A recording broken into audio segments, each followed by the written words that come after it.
ఆగో గీ అన్నెవలో తాళమేసిన గేటు ముంగట కూసున్నాడు, ఏంది కావచ్చు అని పరిశాన్ అవుతున్నారు కదా. గాయన తాళమేసిన గేటు ముంగట కూసోలే, గా గేటుకు తాళమేసిందే గాయన. రంగారెడ్డి జిల్లా ఇబ్రహీంపట్నంలో ఉన్న ఎంఆర్ఓ ఆఫీస్కు తాళమేసిండు దానయ్య అనే గీ కాంట్రాక్టరు. ఏం చేస్తాడు మరి, గీ బిల్డింగు కట్టి 4-5 ఏండ్లైతుందట.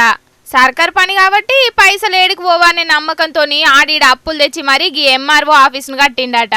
యా కట్టిన ఏడాది లోపటినన్నా బిల్లులు రాకపోతాయా అని ఎదురు చూసి 4 ఏండ్లు నిండినాయట గాని ఒక్క పైసా బిల్లు రాలేదట. 50 లక్షల అప్పుకు మొత్తం ₹3 మిత్తి లేక నెలకు 1,50,000 రూపాయలు మిత్తి అయిపోతుంది. లక్షలు మిత్తి అయిపోయి కూడా నేను 20 గుంటల భూమి కూడా అమ్మి ఇదే ఆఫీస్లో చేసి అప్పులలో పీనే పంచడం జరిగింది. అదే కాకుండా మళ్ళా సరిపోతే కూడా మళ్ళీ నా ఎంజాయ్ల సొంతం ప్లాట్ కూడా 120 గజాల ప్లాట్ కూడా అమ్మి కూడా కడితే కూడా అప్పులు తీరకపోతే నా ఇంటికి వచ్చి కూడా అప్పులలో నాన్న అవస్థ పెట్టి నా ఇంటికి తాళం పెట్టి నాన్న అవస్థ పెడతా కూడా అని పెట్టి కూడా నన్ను కన్నా బాధ పెడుతురు. ఆ బాధ ఎగలేక కూడా ఒకనాడు నేను సూసైడ్ చేసుకోవడం జరిగింది. అదే మా ఇంట్లో సూసైడ్ చేసుకోవడం జరిగితే మా పిల్లలు నన్ను తాళం విరగొట్టి తలుపులు వలగొట్టి నన్ను మా పక్కకున్న హాస్పిటల్కు తీసుకుపోయి నా 5 రోజులు హాస్పిటల్ ఉండి నేను డిశ్చార్జ్ అయ్యి వచ్చిన.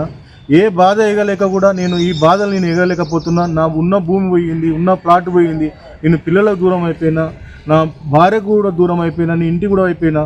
ఒక రోజుకు 800 రూపాయల కష్టం చేసుకొని కంపిటీషన్ బండి నడుపుకుంటూ నేను బతుకుతున్నా. తీసలరా నా స్థితి ఇంత కాడికి వచ్చింది. కథ సల్లగుండా సర్కార్ బంగ్లా కట్టుడేమో గాని ఉన్న భూమి జాగలు పోవడే కాకుండా ఆఖరికి భార్య పిల్లలు కూడా దూరమై ఏదో చిన్న పని చేసుకొని బతుకుతుండట పాపం. కార్పట్టోళ్ళ ఏలువడిలా పనిచేసి ఇప్పుడు కాంగ్రెస్ సర్కార్ వచ్చినాక కూడా పైసలు రాక పాపం గిసొంటి కాంట్రాక్టర్లు తెలంగాణలో ఇంకెంతమంది గోసపడుతున్నారో పోన్రి.